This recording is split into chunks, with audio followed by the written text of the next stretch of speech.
Hello, Aston Villa fans, and welcome to Villa AM here on For the Love of Paul McGrath podcast. And once again, a day where there isn't a whole pile of concrete news, a whole pile of news at all, really.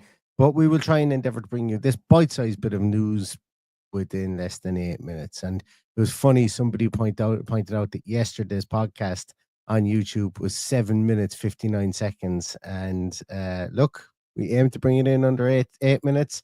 That was an actual fluke. I didn't mean to do that, but yeah, let's see if we can hit a number again like that today and just get it in just under the 8 minutes. I think it's going to be a lot shorter than that, though, because the news has been pretty sparse coming out of Aston Villa. The biggest news, I suppose, today is that it was reported by PJ Berger from Sky Sports Germany that Aston Villa are very interested in Borussia Dortmund forward Maximilian Bayer, and have opened talks with the players' representative and are preparing an opening bid of around £30 million.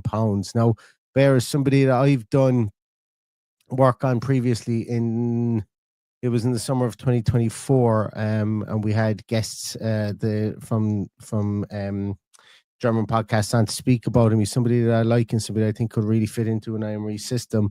When PJ Berger did mention that it was Aston Villa that were in for this player, he did mention Aston Villa may need to sell somebody. So I would imagine that should Bayer be somebody who comes in, it would be consequent of maybe Emery Buendia leaving.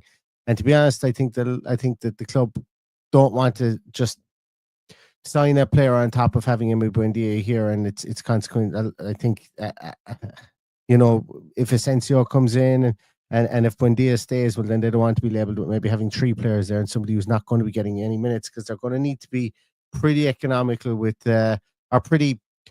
they can't be economical, should I say, with somebody's minutes this year. Everybody who's in the squad has to be able to be called upon, and we won't be able to hold on to somebody and have them play 300-400 minutes over the course of the year and not be utilised. So that's something I think that factors into who we are going to purchase there. Matt Maher's come out since from the Express and has said that there's nothing in this, that Villa don't have the wriggle room for 30 million. Look, I suppose we will see what the situation is there going forward over the course of the next few days. An interesting signing, and I think somebody who fits this system, and I have thought has fit this system for a while.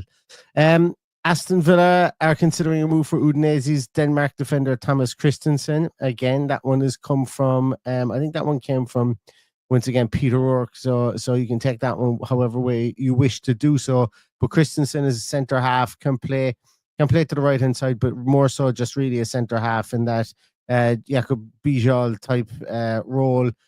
Big, tall, strong, good area lead defender, and somebody that would be an interesting study. I might do a scouting series on him. The only reason I know him really is because of watching international football for Denmark, and also that it's an interesting story, and I won't get into it too much because, as I say, we have to bring this in under 8 minutes. But with Brexit coming in and the Irish players not being able to go, Irish young players under the age of 18 not being able to go to the UK more easily as they were previously, a lot of Irish players now go to the continent, and a lot of them have gone to Udinese.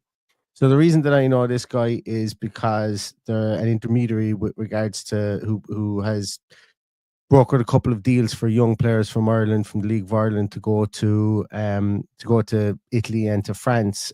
Put me onto this guy maybe about 18 months ago and said that this is a defender that might be right up your street.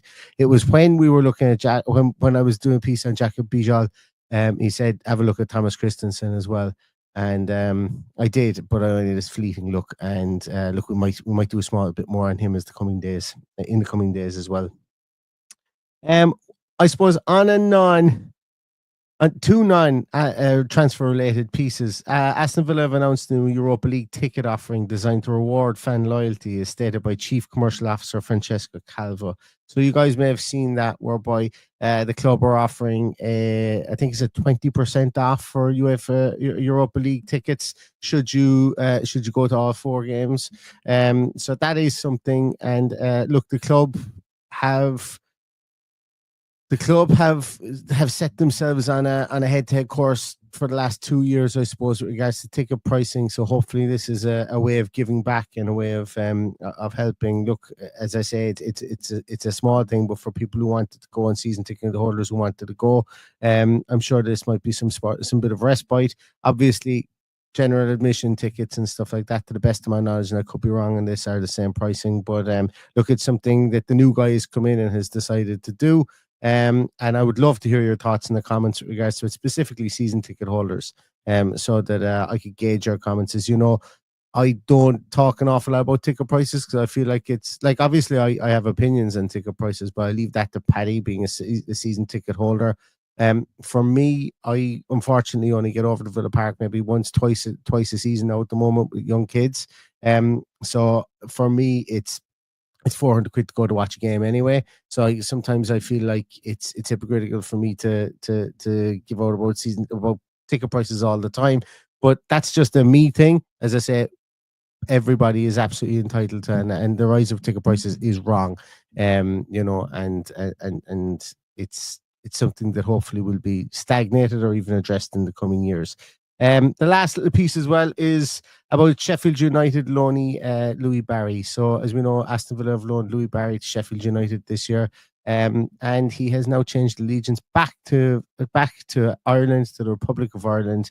The Republic of Ireland manager has name checked him as somebody who has done that, and said that he is ready to go. However, he has not been called up to the new Ireland squad. So look, that's Louis Barry, somebody from the area, Villa fan himself.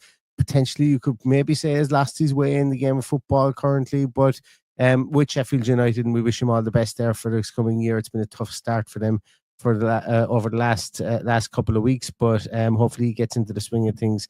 Really, really plays well, and look, as I say, as an Irishman, seeing as somebody who's been in the Villa Academy and well, not in the academy, but came from the West Brom Academy into Barcelona, then into Aston Villa, and has scored that goal against Liverpool in the FA Cup. You know, it would be nice to see him don the green shirt of Ireland and have somebody else come through. And I wish him all the best in the rest of his career. So that's really going to do it for us tonight, everyone. Thank you so much. Please like, share, and support the podcast as best you can. We haven't been doing an awful lot of long form stuff, but the reason for that is essentially just because a lot of the rumors that we've had have been very spurious, but we will have a couple more coming up over the coming days. So hopefully you'll join us for that. Stay safe, stay healthy, and all that's left to say is up the Villa.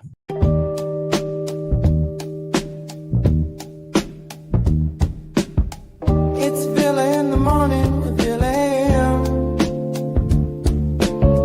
It's Villa in the morning with